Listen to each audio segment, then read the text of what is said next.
And that's it. All right, so that brings us to our featured presentation today. As you know, Seth Andrews, who he makes a very strong point that he is not the Thinking Atheist. The Thinking Atheist is the name of the community that he created online, which, you know, he likes to say, really, the Thinking Atheist refers to the people, the fans, not him specifically. And yeah, so he started the whole thing some years back, and it developed quite rapidly into the largest online atheist community in the world. He does pretty much everything. He does podcasts, videos, writes books, just came out with his second book. His first was Deconverted, kind of his own personal story of how he went from a former Christian radio broadcaster to becoming an atheist activist. And then he just released his recent book, his latest book, Sacred Cows, and which he has both of here. Yeah, that's pretty much it. I'll let Seth go ahead and take it from there. So please welcome our guest speaker today, Seth Andrews.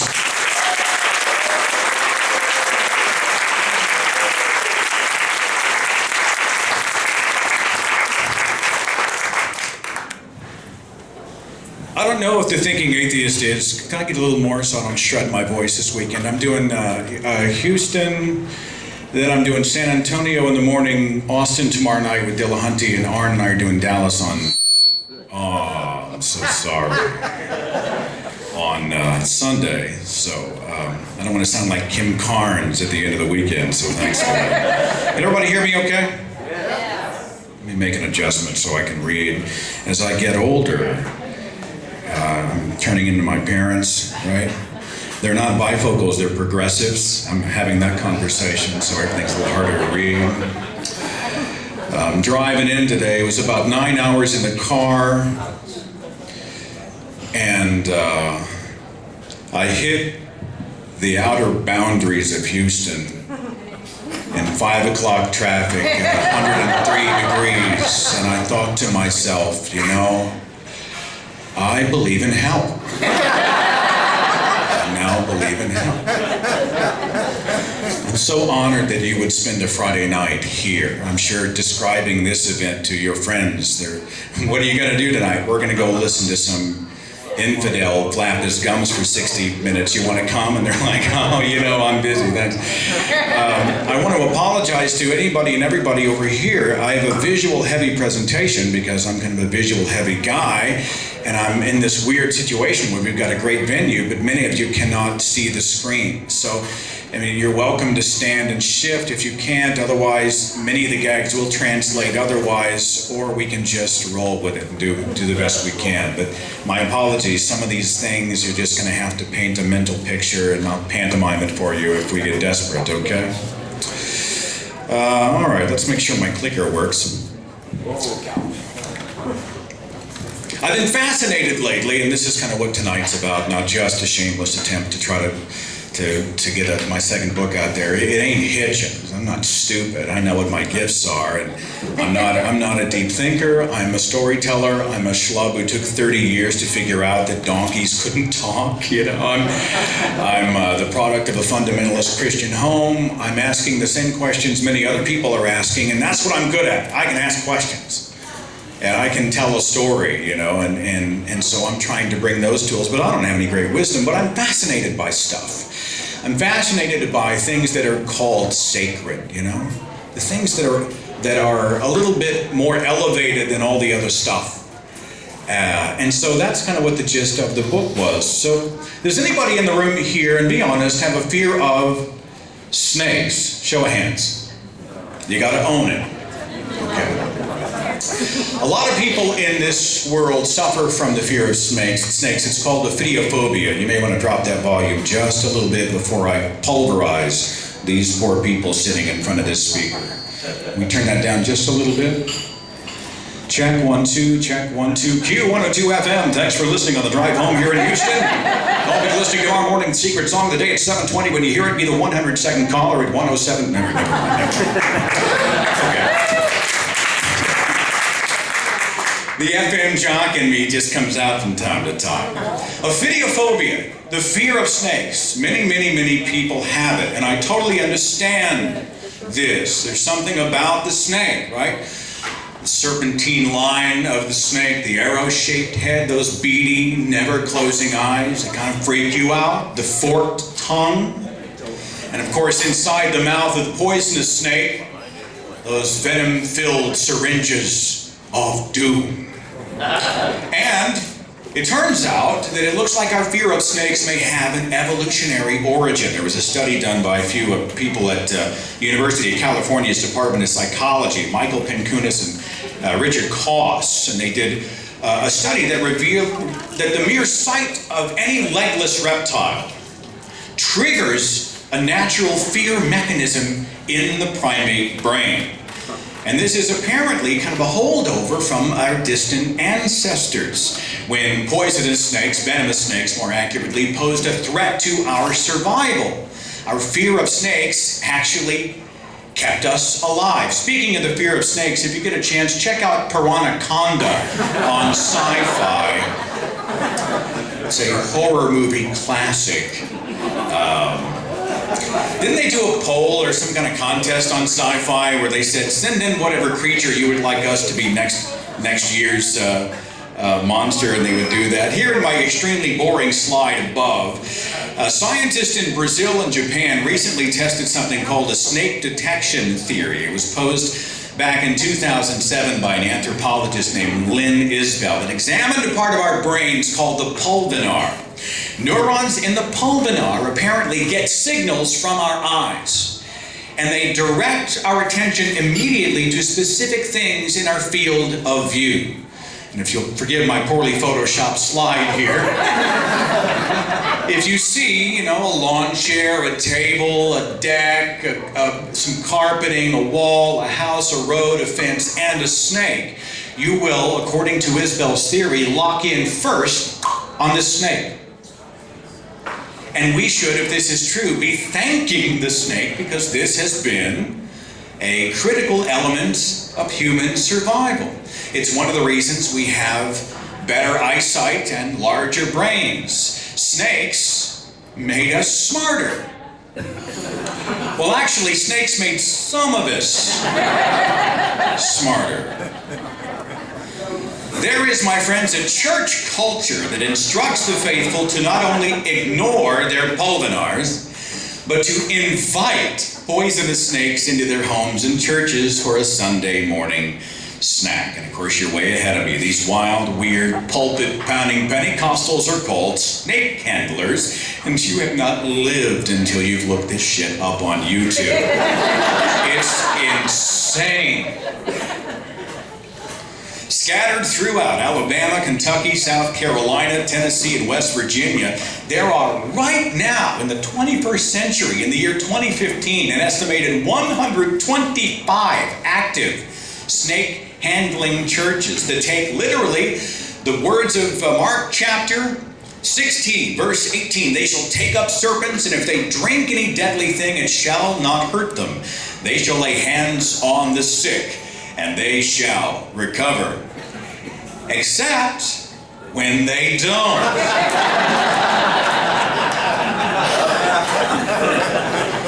Here's an illustration I had Vince DePorter do for the book. I said, I just wanted to pastor a toe tag, just vamp it, and we'll put it in the book. Anybody remember the story about this guy? Pastor Jamie Coots of the Full Gospel Tabernacle in Jesus' Name. He was also a TV star of that Nat Geo television series called Snake Salvation.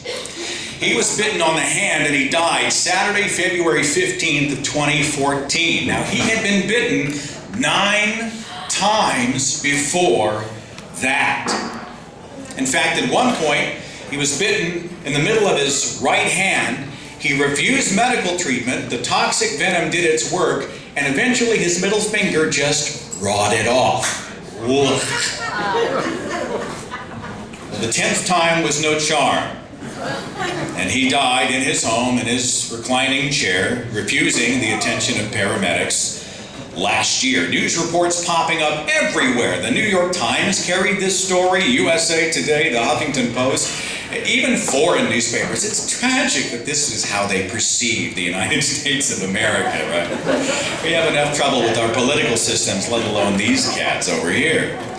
Well, in the wake of his father's senseless death, his son Cody, in his infinite wisdom, informed the Christian Post, relatively speaking, death by snake bite isn't such a bad way to go. It's better than getting a stroke or being in a car wreck. Such profundities from this man, it just boggles the mind. He then declared via social media he aspired to take up his father's mantle, and he was going to become a snake-handling minister himself. He was going to pick up the torch and carry it on. Then he begged for money, which of course is the attribute of any good preacher. And he begged for money because his father hadn't carried a life insurance policy, and the family had no money to pay for the funeral expenses. Okay, hang on just a second. Let's recap, okay? Somebody does something incredibly stupid. It backfires. They ask us for assistance, which we give, and then they inform us that the stupidity is going to continue. At what point does that become like a stupid tax? You know what I'm saying? Is this not like somebody blowing their house up in a meth explosion and then coming to you and saying, hey, help me buy a new house? It's kind of pathetic. Humans, unfortunately, are not the only ones that suffer. There are charges. Snake handlers often abuse these animals. Dehydrated, malnourished, they're sick. Makes them less aggressive during the services, and if they do bite you, the fact that they are malnourished and haven't had proper food and water actually makes the venom less toxic. So it's a miracle I was bitten and survived is actually more about animal abuse than it is about a miracle from on high. And to add to the insanity, remember this scripture, Mark 16:18, they shall take up serpents and drink deadly things and they'll survive and it'll be awesome. Well, that scripture actually, according to many Bible historians, doesn't exist in the earliest manuscripts of the Christian Bible. This is from Dr. Carrier's book, Hitler, Homer, Bible, Christ. And there are strong evidences that the later chapters after the crucifixion were either forged or added by another author or authors. They needed a happy ending to the crucifixion story. So these people are dying over scriptures that weren't part of the actual Bible. Now, some might consider this just a Darwin Award, right? Just kind of a healthy way to improve the collective IQ of the species. It's like that internet meme that says, I'm not saying let's kill the stupid people, let's just remove the warning labels, we'll let the problem kind of sort itself out. The gene pool needs chlorine, that kind of thing, right? But I'm more interested in how 21st century humans at the top of the Enlightenment chain think that is sacred. How does this happen? Let's stick with the biblical God for a moment and let's explore yet another sacred tradition, my friends, the Sabbath.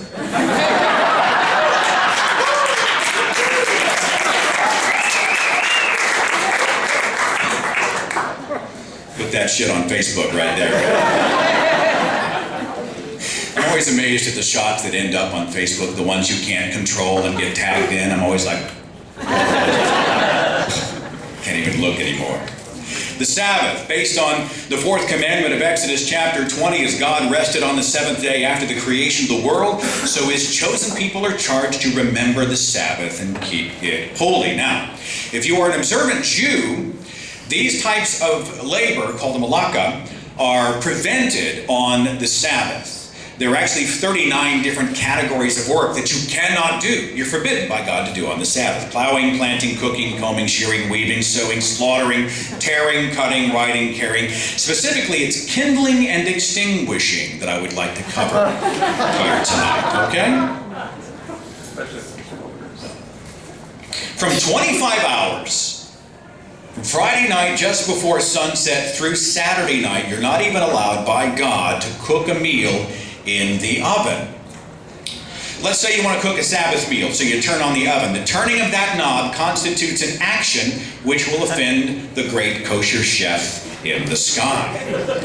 Well, and I am not making this up, major Appliance manufacturers like Electrolux, Maytag, Kenmore, Whirlpool, and GE, and many others, have addressed this challenge with a very special feature called Sabbath mode.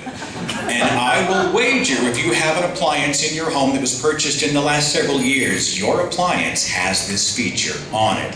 And you want to check just to be able to talk about it at parties. When Sabbath mode is activated, no lights, digits, solenoids, fans, icons, tones, or displays can be activated during the actual Sabbath. It just removes those options completely for you. And to ensure the necessary functions of your home appliance are properly disabled, you can have it certified through kosher regulating organizations like Star K. Now, kosher is kind of a complex thing, especially for those like I'm from Oklahoma. What's kosher? What's not kosher? We use the word in casual conversation. I don't really know much about it. Well, it's interesting. Here's just a real quick primer. Kosher comes from the Hebrew kashrut. It means suitable or pure. Observant Jews believe this. They believe you are what you eat. Yeah. And the laws of kashrut comprehensively legislate what foods are permitted and which foods are forbidden. Kosher meat is limited to cattle and game that have cloven hooves and chew the cud. If a split-hooved animal does not chew the cud, you do not get to chew the animal. Meats are to be processed in a very specific way that removes certain fats and veins. Dairy products must come only from kosher animals. Meat and milk must not be combined. That's out of the command of Exodus 23:19. Eggs must come from kosher birds and contain no blood. Acceptable fish have to have fins and scales, and they must be trimmed with a kosher knife. Shellfish is forbidden outright. Leviticus 11:12, whatever hath no fins nor scales in the waters, that shall be an abomination unto you. And a couple of really wise-ass infidels responded to this command with their very own website, GodHatesShrimp.com. Why stop at protesting gay marriage? Bring all of God's law into the heathens and the sodomites. We call upon all Christians to join the crusade against Long John Silver's and Red Lobster, yea, even Popeyes shall be cleansed. Their tagline is awesome. Pinch the tail, suck the head, burn in hell.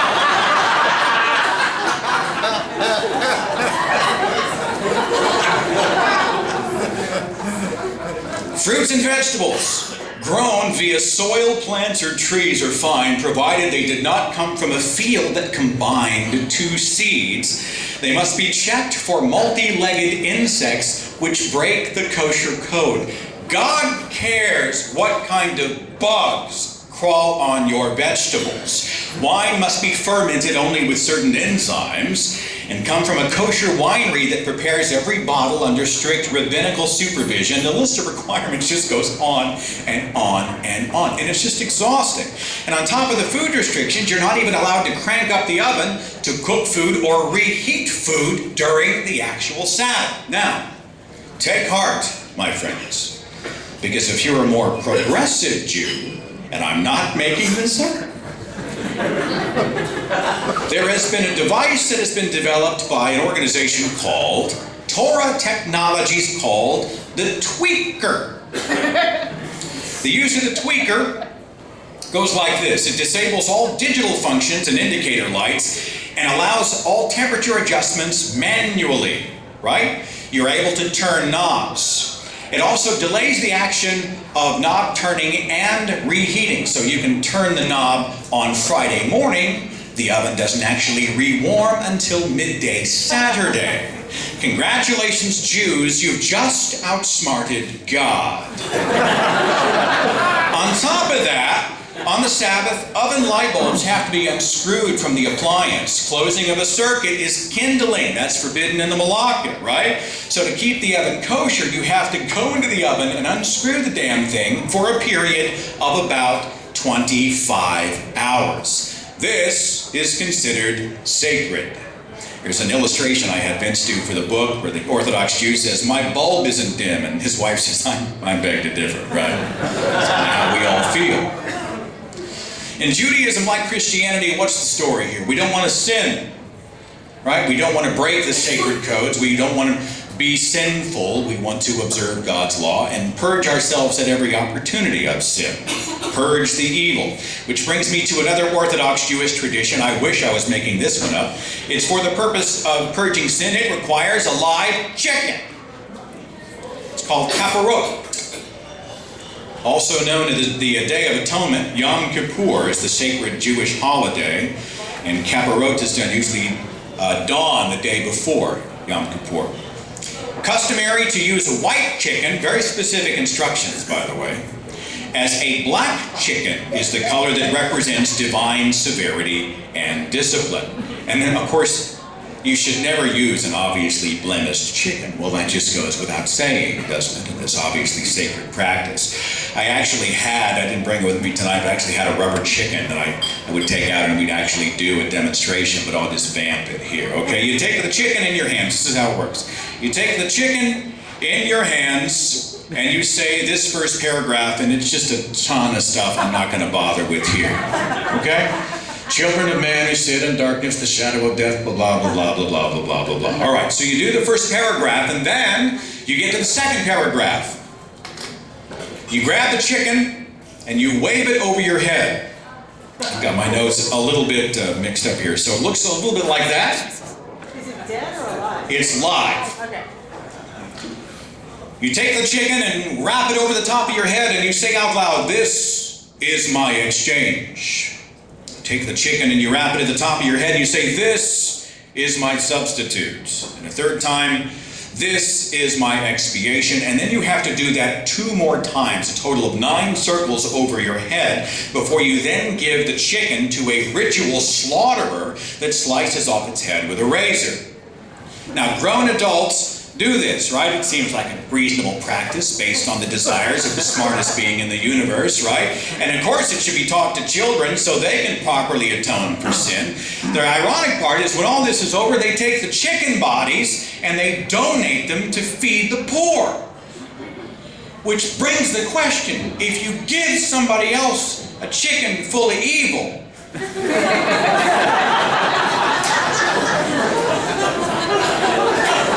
do you then have to repeat the kaparot ceremony all over again?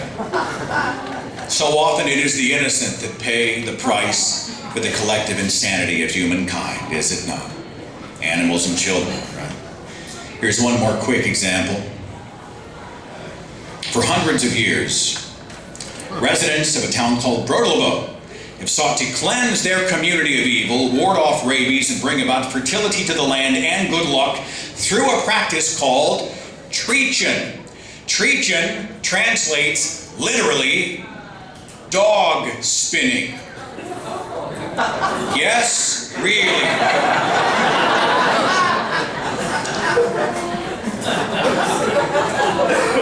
Here's how it works. People voluntarily bring their pet dogs to an apparatus that is built over a bog or a river. Big pole up here, the top beam, and then a pole on the side supported by ropes with a rope hanging down from the middle. They take the dog and they wrap the rope around the dog's waist, right in the middle of the dog, and they coil the dog up. They literally turn it so that it increases in tension until the point where the rope can be coiled no more. And then they release the rope, and the dog spins for an eternal 15 to 25 seconds before being released in the water, sometimes so disoriented and dizzy that it drowns. This is sacred. In fact, it was banned for a temporary period after animal rights activists went after the town and the mayor. And the mayor went forward and made a petition that, no, we need this. Our land needs this. I don't understand this at all. This is sacred. At some point, a citizen of Brodlovo said to another citizen, you know, our crops have been rather pithy this year. Bring me a rope and a puppy. How does this happen? In the book we we actually have the dogs spinning the humans and we call it karma. I thought that was kind of nice. In villages across India, they're performing a sacred tradition that's not spinning dogs. They're dropping babies. Villagers petition the spirits for good health, long life, and success of their kids by dragging them to the tops of these roofs, often around the ages of 2, and they throw them off temple towers to be caught in a sheet by the waiting throng below. Some of these kids get really banged up, and of course they are terrified and traumatized when it's over. And yet this continues because it is a protected and sacred tradition. The desire to appease a cosmic genie with some really, really weird fetishes. Here's another bizarre divine edict carried out by supposedly higher primates. At least human adults bear the brunt of this one. This happens at the Tamil Nadu temple during the Adi festival. There's a big word here that I never can pronounce. I had to do it 20 times for the audio book. But essentially, people in India go to a small village to have coconuts cracked over their heads. It's a centuries-old sacred practice. In southern India, this is for good luck, good health, success. They ask a chief priest to smash a coconut over their freaking skull. And hundreds of people travel hundreds of miles so it can be done for them. Here's what happens. The priest comes out and he takes the 7 elders of the tribe and they get on their knees. And the priest, he stands on a bed of nails. He has 2 people with him. One person holds steady the heads of the crushees, and the other person just feeds him coconut ammo. And he just goes from head to head to head. And it looks something like this. Here's another one.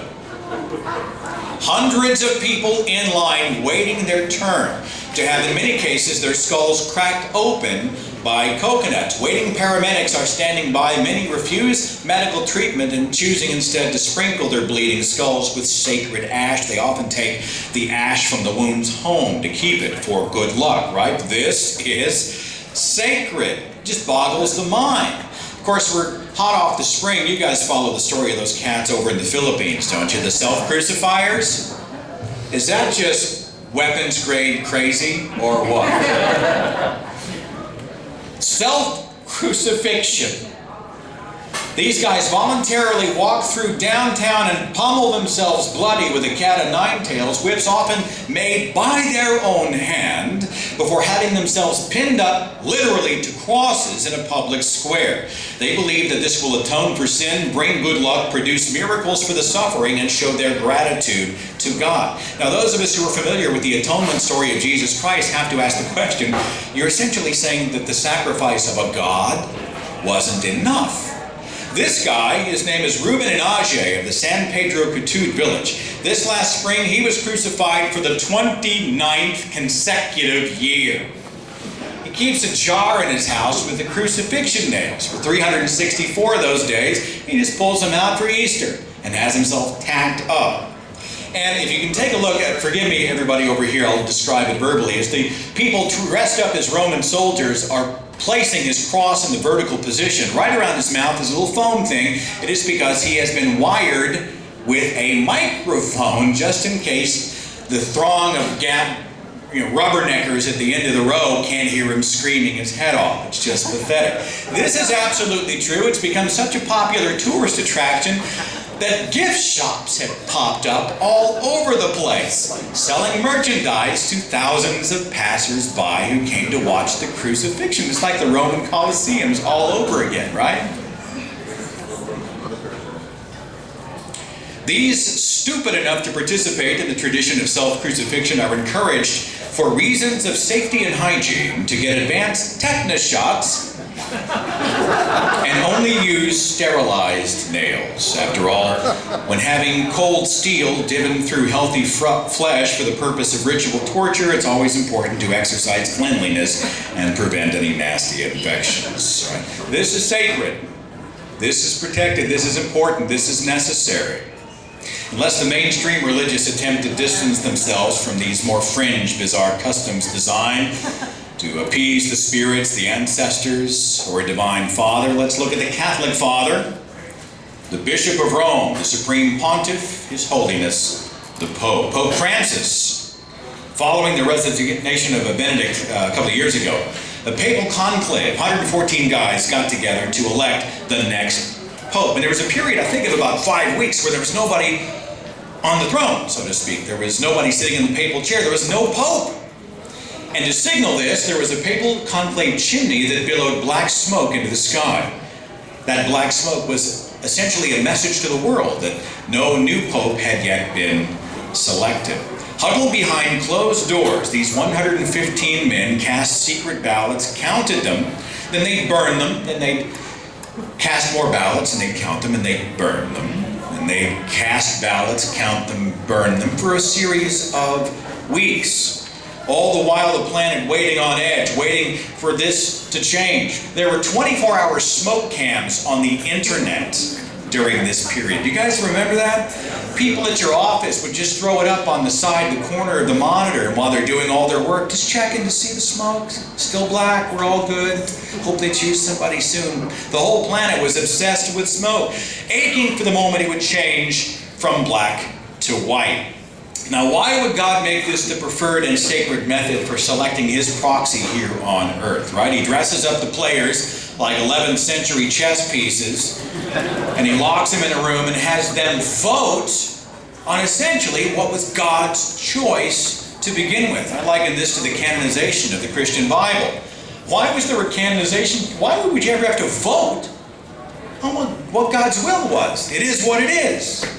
Why are fallible people voting on what God wants? God could name his successor personally, for he is God. Well, apparently to the new pope himself, God's power may be limited. He was speaking to a plenary assembly of the Pontifical Academy of Sciences October last year. Francis said, quote, "When we read about creation in Genesis, we run the risk of imagining God was a magician with a magic wand able to do everything. But that is not so." Now let's just take a look at that real fast, okay? Let's examine the Christian deity in the context of magic. God created the universe from nothing. That's conjuring. Turned rivers to blood. That's a curse. Transformed water into wine. That's a pretty neat trick. Walked on water, which is levitation and or the ability to fly. And he grants wishes, which is the power to manipulate matter, space, and time. It would seem Yahweh's been pulling rabbits out of his hat since the beginning of time. And we see magical things happening at Yahweh's hand all the time during our sacred traditions, during the Catholic Church's sacred traditions, like communion, right? You've seen this meme, it says, "Communion, come for the crackers, stay for the Kool-Aid." That's what it says. Right? God's always transforming physical objects, just like the water to wine. And according to the Catholic Church's own teachings about sacred communion, the phenomenon of transubstantiation happens. You guys are familiar with transubstantiation. At the moment of communion, the cracker and the grape juice literally change into the flesh and blood of Jesus. I find it hard to take the church's word on this. This is the same church that asks its members to pray to their deity's mom so she can intercede on our behalf. Why would we require intercession if God truly knows everything, if he's omniscient?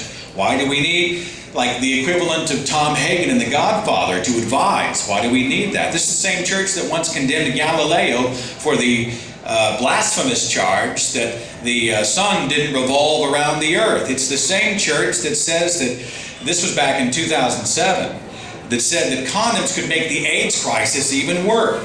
It's the same church that has a permanently posted "No Girls Allowed" sign in all of its halls of power. It's the same church that has lifelong celibates giving advice on marriage.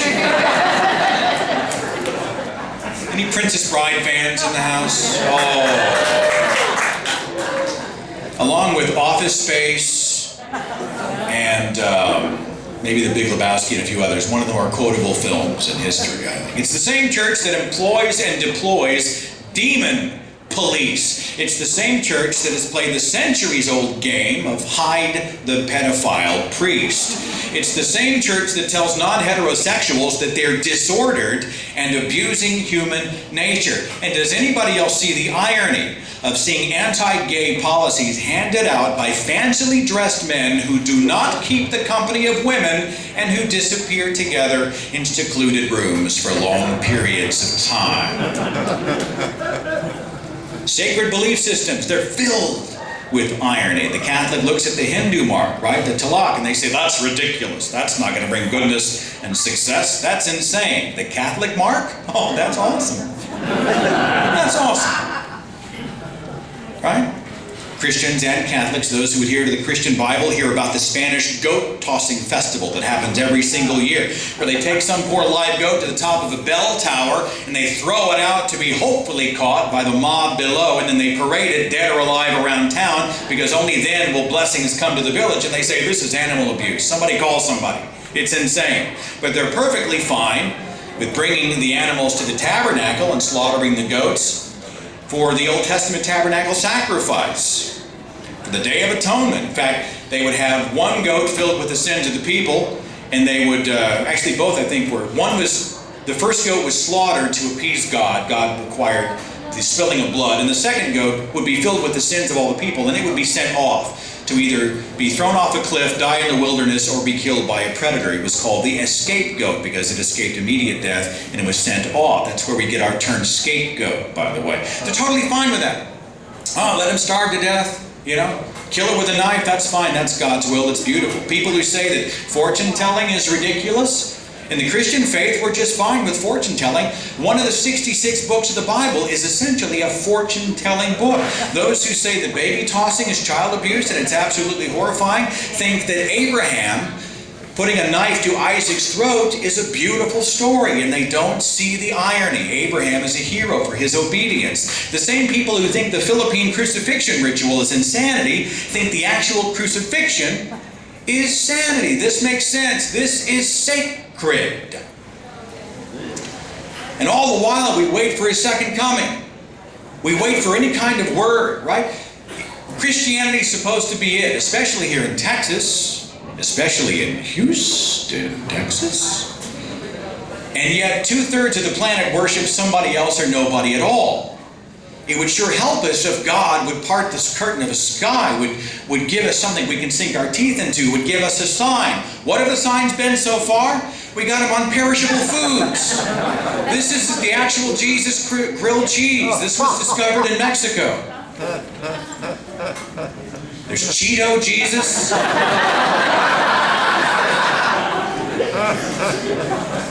Can you take communion with that? Potato chip Jesus. This was discovered by Rosario Lawson of St. Petersburg, Florida. We got fish stick Jesus.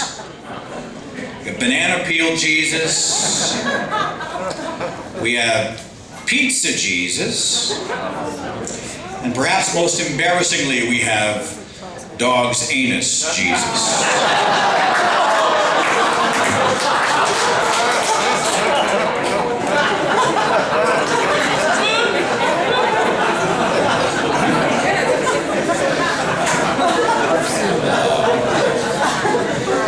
Remember that Virgin Mary toast that was discovered back in 2004? Diana Dizer, Fort Lauderdale, presented this, and she got global attention for it, right? This is a miracle. I don't know if she believed it or not, but she was smart enough to capitalize on it, and she put it on eBay. And guess how much it sold for?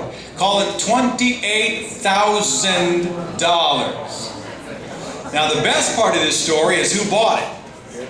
Harrah's Casino. And they put it on display amid all the tables and all the gambling stuff, and it may be on display even today. So here we are. And we're down here on earth, we're jumping through all these crazy hoops, creating, watching huge amounts of suffering, corruption, distraction, confusion, certainly unintentional comedy. What? In the name of what?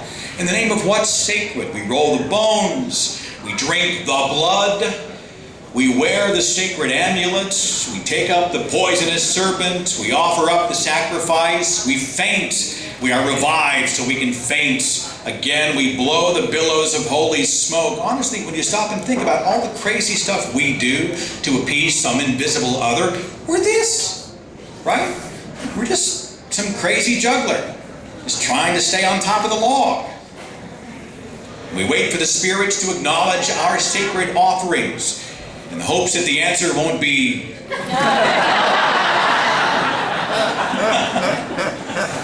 what have we gotten really? When we stop and think about it, and I found this was true when I was coming out of my own faith and I was finally being honest with myself, what have we really gotten? Right? A divine voice? No, we get a lot of human ones. Human voices. Excuses, equivocations, apologetics, people telling us they're God's proxy on earth and their authority is sacred. Oh, I'm supposed to take your word for it, really? Right? The church attempts to own the idea of marriage. It calls its own definition of marriage sacred. A Bible filled with insanity, protected from criticism because its verses are sacred. Children at the mercy of preventable disease because the rights of parents who deny vaccines to their kids, that right is called sacred. And don't even get me started on the rights of kids to be their own people. This is a meme I saw online with a young child, and it said, "This is my religion, my parents decided." That was kind of how it was for me. When I see a show of hands, how many of you guys emerged from something close to that? Anybody? Oh, okay, it's like a self-help meeting then. Good, good. Right? This is sacred.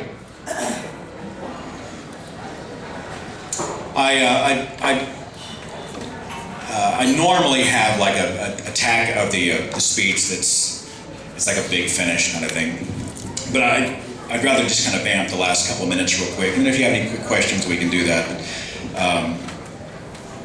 I was on as part of a discussion between a couple of family members. One of them is one of those people who they don't know anything about the Bible, but they know it's true. You ever run into those types?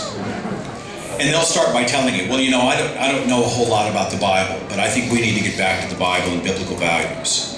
And to see all of that in a one sentence, there's not even a period in the middle of the thought. It's just, I don't know much about the Bible, but we need to get back to biblical values.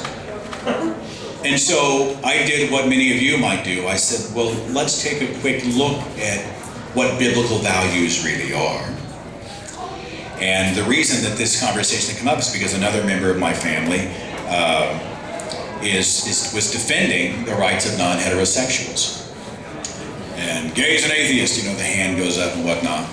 And he had considered it to be sacred. The Bible's sacred, you never challenge, don't question it. It is what it is. He had no idea what he was talking about, but he had drawn a wall of protection around something because he bought into the lie that it's beyond reproach, it's beyond criticism. And it brought me to a point in my own life when I thought, this kind of conversation is there anything anywhere that's sacred? Is there any idea that's sacred? And I would wager if I was to ask you that question, the answer would be what? No, right? I mean, there's no high priest that's off limits. There's no written word anywhere that's beyond criticism or examination or reproach or condemnation if it's accurate. There really are no sacred cows. And when you come to that point in your own life, it's actually, at first it's terrifying for some of us, and then it's like amazingly liberating. It's like the blasphemy challenge. Blasphemy was a way of keeping us all quiet. My parents would always scare us with it. Whatever you do, don't blaspheme the Holy Spirit. It's the one unforgivable sin. No, it's not the rape of a child, right? It's not genocide. No. It's hurting God's feelings. That's unforgivable. And so we were always walking on eggshells. And so here I am as an atheist, and I see the blasphemy challenge, it's not a way to offend believers. It's a way to declare that I live my life without fear. You're not going to get me with that one anymore. You're not going to shut me up with that one anymore. You're not going to mute my voice. You're not going to mute the voices of my friends by saying it's sacred, it's off limits. And when you get to that point in your life, it's an amazing, liberating feeling. It's also hugely frustrating because you realize how many people are hiding under the umbrella of what is sacred. Mostly, I think, if other than just sort of reinforcing that with you guys being hopefully a presentation you were entertained by, I want to encourage you. I know many of you come from circumstances that may be a little bit like my own, where my family loves me, but they have no idea how to process a non-believer. It has affected in almost every way the relationship that we have. It's essentially not a relationship. And so I have found real encouragement in being able to be in venues like this with people like you, and to be reminded that I'm not alone. I'm not alone with my questions. I'm not alone with my challenges. I'm not alone with my objections to what I consider to be insanity in this world. And it's a tremendous encouragement to me. And I just want to encourage you in return. I'm sure here in Texas it can be easy. You guys got Rick Perry and his band of merry men, and it's got to suck. But be encouraged. You know, in Tulsa, Oklahoma, they have an atheist group there, and I think their numbers rank pretty well. So I think there's 700. You guys are 2,000 strong. Houston, Texas. And I think the reason that this is happening is because we're not the only ones starting to have that question and to give ourselves permission to challenge what is sacred. So be encouraged. You know, we're moving in the right direction, albeit slowly. You are not alone. You're not crazy. You're not broken. You're not perverted. You're not all these horrible things that anybody else may have tried to paint you with. You have every right. You have the authority. You have permission. You give yourself permission to be able to go after the stuff that they call sacred, because there really are no sacred cows.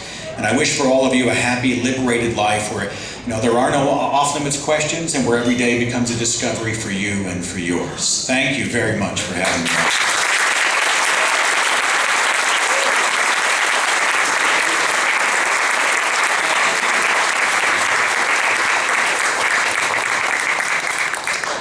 All right, yeah, thank you very much, Seth. Great job with the presentation. We've got some time here for Q&A. Please just keep your. So we have this room reserved for the rest of the evening. So there's really no rush. After we wrap things up here, feel free to stick around and socialize as long as you like. Do please be respectful of everyone's time here during the Q&A. Please try to keep your questions brief, concise, to the point. Please make sure they are in the form of a question. And also, if anybody doesn't feel comfortable, I think we have almost 170 people in the room right now, which is about 70% over capacity. But so sorry about that. We weren't quite expecting.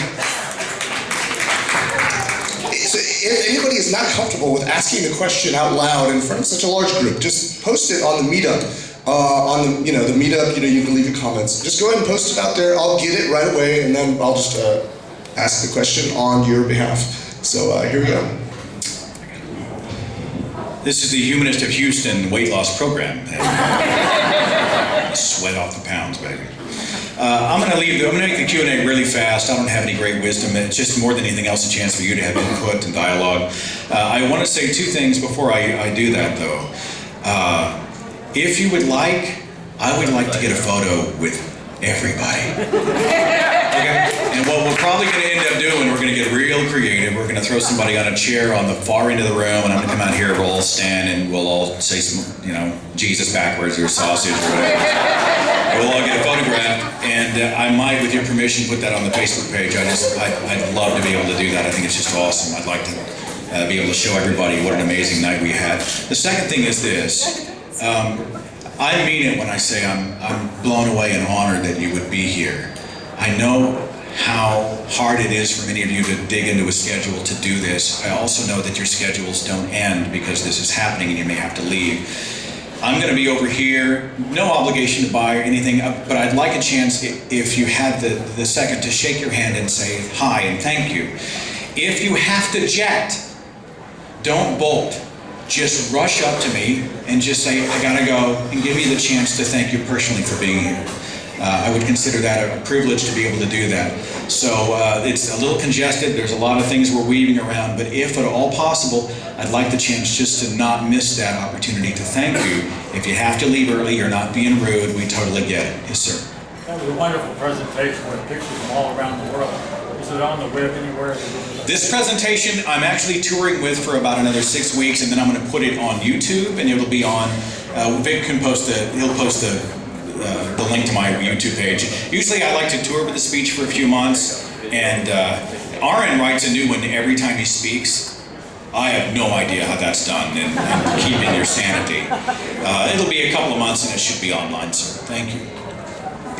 With regards to separation of church and state, how can we communicate and get other religious people to side with us if we're kind of running around talking about how ridiculous religion is in general? How can we get people to side with us on the church-state separation argument if we're continuing to talk about how ridiculous religion is? I just posted a video this morning with philosopher and author Dr. Peter Boghossian, who wrote the book Manual for Creating Atheists. Yeah, go ahead and give him a hand. He's awesome. He talks about two different scenarios, and you approach things in two different ways, the macro and the micro. We talk about mockery having its place in the larger stage.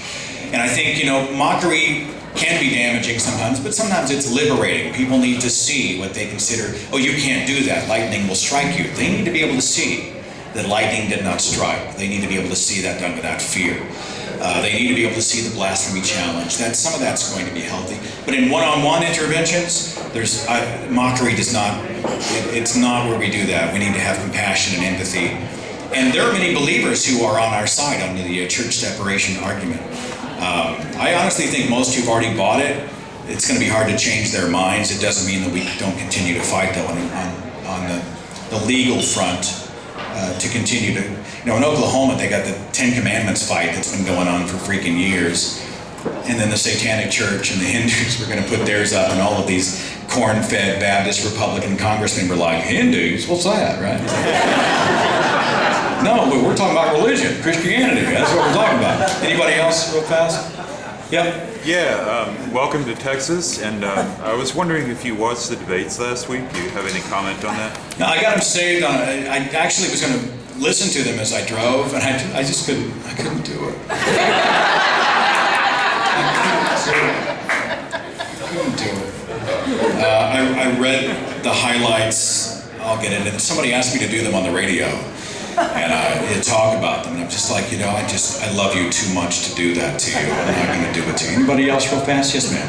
Yes, I'm starting to read the Great Gift of Doubt by John Wolfe, and I was wondering, Bishop Carlton Pearson and John Wolfe, who thank Oral Roberts, and what's it like to live in a conservative area and have had some cultural back made a difference?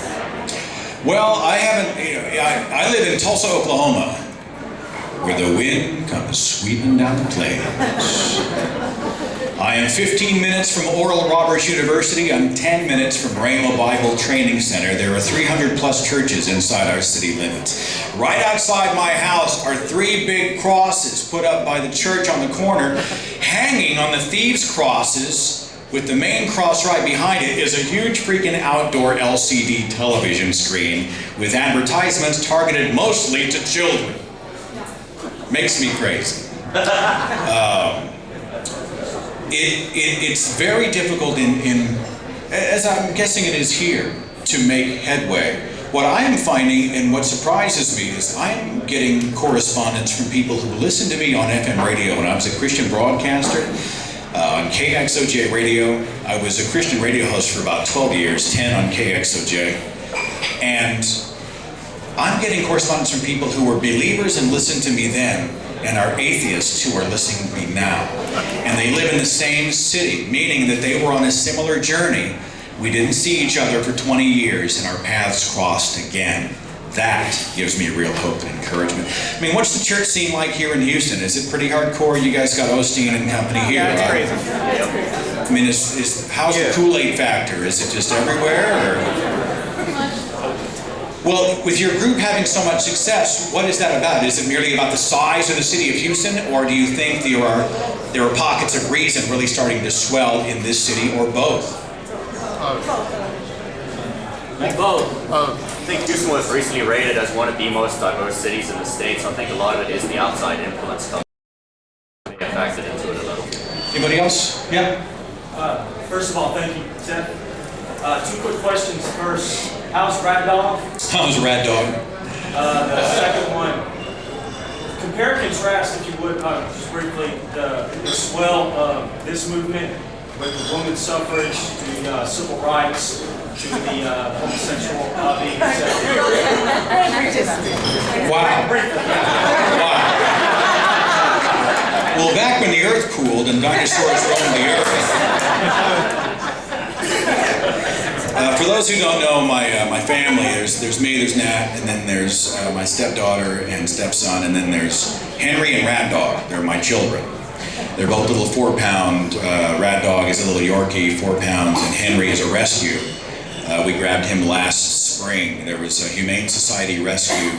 They found 103 dogs crammed in a single wide mobile home in a suburb of Tulsa. And the Humane Society went out and they were begging for help. Please help us find loving homes for these animals. And so we were there looking for something, and they brought out this emaciated dog. And you know, it just, I tell you, he was in a cage for 8 years. There are some human beings I want to lock in a cage for 8 years. And we brought him home and we nursed him back to health, and he has become one of the joys of my, I mean, I cannot tell you how much I love those two. And Rad Dog, I call her Rad Dog, her name is Tootsie. She had a floating kneecap and a torn ACL, so she went in for surgery 6 weeks ago. And it was pathetic. I put pictures on Facebook. She's got the big pink cast and she's hobbling around, gimping around the house. And she's back. She's feeling good. She's bouncing around. She's puffing her chest out. She's chasing the cat, you know, so she's bounced back very well. And it's amazing to see this online community take my little dogs into their lives like that. It's just awesome. If you want to cry, but in a good way, I produced a video of Henry's story on YouTube. Type in saving number 90. When we got him, he had a yellow collar on, and out of 103 dogs, his number was 90. And of course, we ripped the collar off and gave him the name right away. And we chronicled, since I'm a video producer, I chronicled the transformation between what he was and what he is. And I produced it and I watched it 30 times. I still cry like a child every time I see the thing, but it warms the heart. It makes people happy. Saving number 90. Let's do 1 or 2 more. And anybody over here? I don't want to neglect you guys. Are we good? Yes. Hearing your examples about the sacred cows and the leaves, it struck me that a lot of these examples have to do with justifying and rationalizing abuse, primarily abuse against other species in the form of speciesism, and also abuse of those who are weaker. I actually was born and raised probably 50 miles from that village in Bulgaria that you pointed to, and I've never heard of that tradition in my life. Really? Yeah, I've never heard of it. I'm glad you never participated. Yeah, that would have sucked if they'd have said, hey, come on out on Saturday, we're going to spin the dog, you know. I would never participate as a vegan, I would never participate in that. But it just occurred to me that a lot of it has more to do with justifying abuse. I'll repeat the question here in just a second. A lot of it has to do with justifying abuse, and somehow religion even is employed in the desire to justify abuse in different shapes. What's your take on that as you were researching and writing? You made the point as good as I could, or better. She said it's so often the weak who are abused under the umbrella of religion. Quite often when you see the abuse of children, the abuse of animals, quite frankly, and it's protected, it's sacred because of religion. And she just made the observation, and she's absolutely right. You know, the purpose, outside of being part of, now I do what I do full-time. My job went away a couple months ago, so I'm attempting to be a full-time activist, and we're doing all right.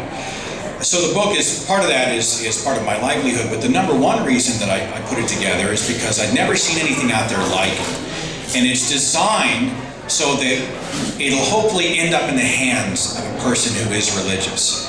And so they're a mainstream Christian, they crack it open because they want to go, oh, geez, to read about Scientology and magic Mormon underwear or the Church of Euthanasia and the Church of Satan and the cargo cults of the South Pacific, and they're looking at all this fringe stuff over here.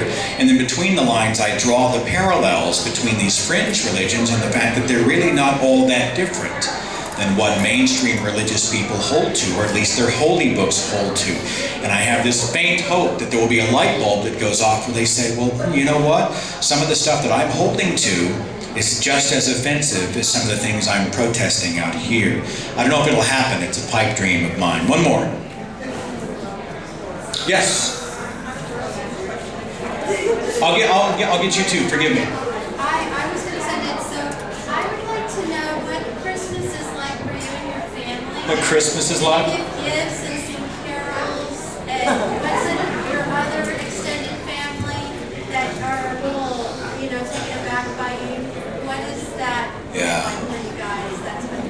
I'll come back to that because I have a story. Yes, go ahead.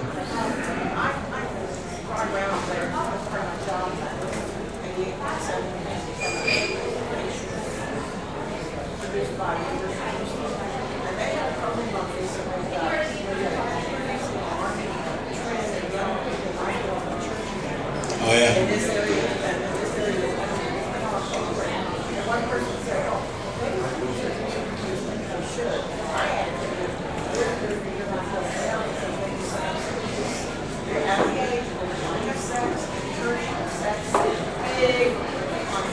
I just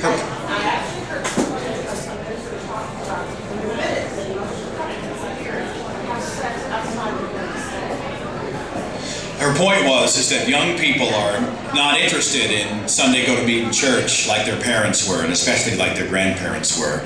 And quite often it's because they have a more liberated view of things like sexuality. I've noticed it with with homosexual or non-heterosexuality, right? My parents were freaked out about it. Kids today are like, I've got gay friends. I love them. They're awesome. Who cares? Let's do something else. They just don't freak about the stuff our parents do. They're not engaged in church beyond really the social. They certainly don't know what's in their Bible. This helps us. What it tells us is that they are, first of all, not getting all their information from pastors and apologists. The internet has set them free. They probably know more than their parents ever dreamed. And the second some apologists make some claim, seconds later they're on the internet and they can find a credible peer-reviewed vetted source and find out if they are being lied to or not. And I think this next generation is a game changer. People today under the age of 30 are twice as likely to identify as non-religious as they were in 1990. That should tell you something, and I think that's probably exponential if we're looking at a game changer. This young lady asked me about Christmas in my home. Well, the baby roasting happens on Sunday. A little tinsel. Some people wonder why I celebrate Christmas. Not many atheists, mostly believers. You're an atheist. Why are you celebrating Christmas? And so then it's just a beautiful open door to be able to inform them that everything they've got in their living room is pagan and not Christian in origin. And I did a video for Atheist TV, which is findable on Roku television, about I forgot what I called it, like a Merry Christmas from an Atheist or something, and it's like a 15-minute piece that talks about why an atheist would celebrate Christmas. Why would I enjoy it? I'm like, well, do you believe in Thor? No. Well, do you enjoy Thursdays? Okay. Right? Thor's Day. Every day of the week is named after a deity. You got Luna, the moon's day. Saturday's named after the god Saturn, the god of war. Hello. Right? Do you believe in Saturn? No. Do you enjoy Saturdays? Yeah. Easy.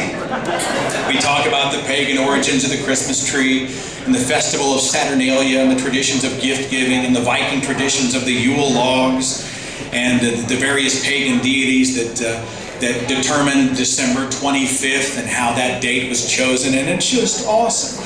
I just come to the point in my life when I think, Christmas is what you make it. I don't believe in Christ to call it Christmas. I don't call it whatever. I don't call it Yuletide, Winter Festival, Festivus. I don't really have a thing, I think, it's culturally called Christmas, and I'm good with it. We give gifts, we open gifts. If we do music, we just let it run. I don't really seek out religious music. I really don't care. I don't spend Christmas, I didn't spend last Christmas with my immediate family. And I should qualify that. I don't want the whole room to think I'm purposely trying to disconnect from my mother and father. And I'll make this the last thing and then everybody can stretch. I know you're tired and you've been very kind. For those who aren't familiar with my story, my mother and father are theologian level believers, okay? Hardcore. They honeymooned in the Holy Lands. They went to Jerusalem on their honeymoon, okay? I was in private Christian school the second I came home and said something about Neanderthal man. They popped us up and they put us 4th grade through senior year. I was never exposed to legitimate education about evolution, evolutionary biology, cosmology, legitimate history. It was always the Bible, always the Bible. It was constant reinforcement. And I have a twin sister. I have 2 younger sisters, an older sister, an older brother. I have cousins and nephews and nieces out the yang. I got a huge family. I am the only person who has emerged from that cocoon. Everybody else believes. And so when we get together with my mother and father, I don't know if it's their generation, but they don't process atheists. Nothing else can be enjoyed until I'm fixed. Heaven and hell is in the balance. You'll go to hell. We have to fix it. So even when we're together hanging out for fun, which we've attempted off and on for 6 years, here's what normally happens. I'm sitting at the table, and someone over at this chair looks at someone right next to me, not me, right next to me, and says, by the way, did you see that article on the National Review about how evolution is being rejected by the majority of the world's scientists? And the other person says, well, no, tell me about it.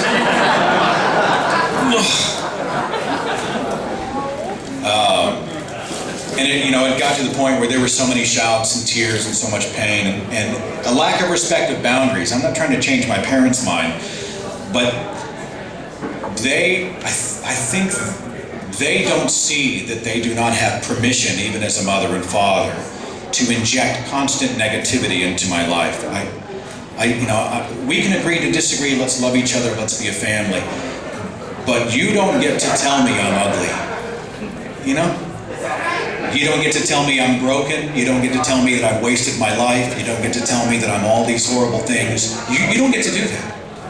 And if you can't respect boundaries, you give me no choice, because I'm going to surround my people not with blind reinforcement. I want to be challenged, but with people who respect boundaries and who make me better.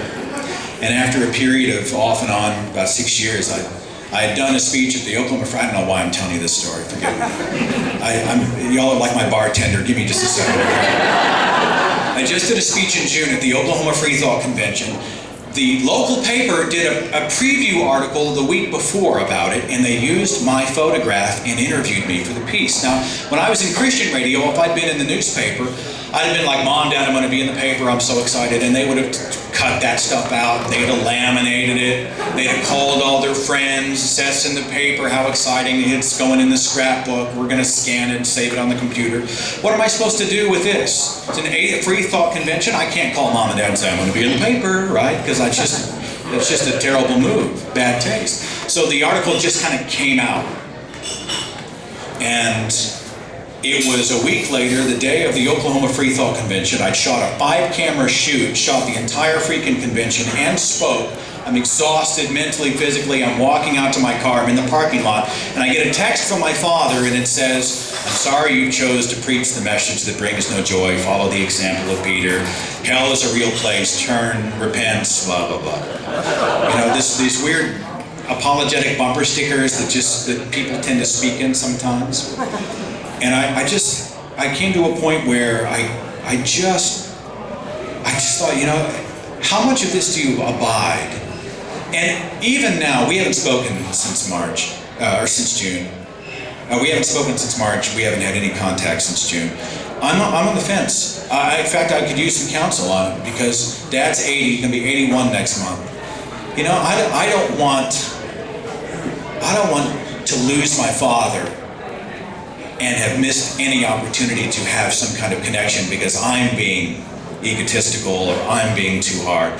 Should I be like, he's older, he doesn't know any better, it's just that he comes from that generation, it is what it is. At least you'll have some kind of a dialogue, do something, be the better person. I have that, and then the other side of my brain says, no.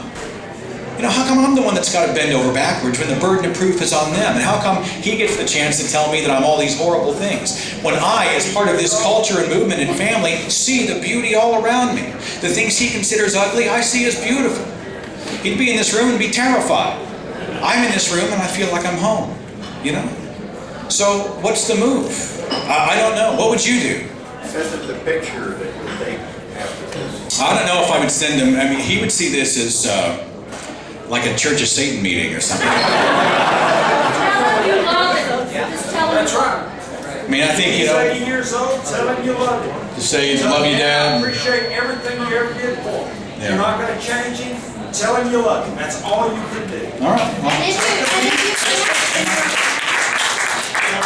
Like the video you posted this morning, that Peter Boghouse, whatever his name is. Yeah. Take the civility route. And I did it too with my mother-in-law. I wrote her a letter and I said, I'm sorry said, if I've ever paid anyone, I offer you peace and compassion.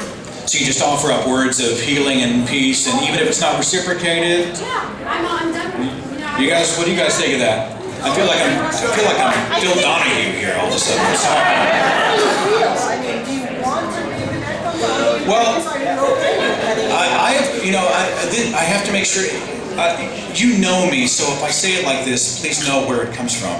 I have this saying that I say, what do you bring into my life that's worth having?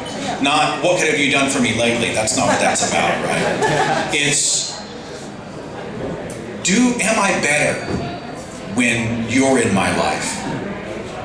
And if I'm not better, if my heart's always in a knot, my gut's in a knot, and I'm not sleeping, and I'm always angry and frustrated that we're not getting purchase on this discussion, and I feel resentment, all those types of things, if there's drama being injected, if there's no positivity, do you bring anything positive to my life? And if the answer is no, then I've come to a point, especially here at midlife, where life's too short. Life's too short. And I really think a lot of people use the family tree as a weapon to try to literally get their foot inside your door. They cross your boundary, they get into your personal space, and they say really inappropriate and untoward things, and they believe they have the right to because, hey, we are your mother, father, sibling, cousin, we're on the tree, we're family, we have the right to do this. And I disagree completely. I think once boundaries are established, either you must respect them or there may be a consequence. But that's something that I'm sure I'll be thinking about during the drive to San Antonio and Austin, and I'll be thinking about it next week. So I'll probably try to go extend the olive branch again. And if it goes south, at least we gave it a shot again. It's almost like a battered partner after a while, though, isn't it? Maybe it'll be different next time. It's kind of pathetic, isn't it? I don't know. It's funny, when I was a believer, I'll just get philosophical for just a second. When I was a believer, I was struck by how quick I was to put people in boxes. My best friend, I had no idea he was gay. We'd known each other for many years. He sent me a letter. He lived in Dallas, sent me a letter, and he announced that he was gay, and I was a believer, and I was terrified, and I was angry. And the obvious finally hit me that he's beautiful. The man's just awesome. I trust him with my life. Nothing's changed. I'm doing a show on Tuesday about transgenders. There's a time when I would have run the other direction. I would have been scared. I don't know, what's that about? What an aberration of nature that is. And now I'm at a point where I think, you're beautiful. You're being true to yourself. You're pursuing happiness. You're living life on your terms. Good for you. You aren't satisfied with having your destiny handed to you by someone else. I think about people who have differing opinions than me, and that's something we in the free thought movement can always, we can do a better job of trying to build bridges instead of burn them. But I see people different who challenge me, and I say, you're beautiful. Thank you. Thank you for not being me. Thanks for keeping me honest. Thanks for connecting with me in a meaningful way, making sure I don't live in an echo chamber. Thanks for showing me that there's so much more out there to be discovered and embraced and cherished and celebrated.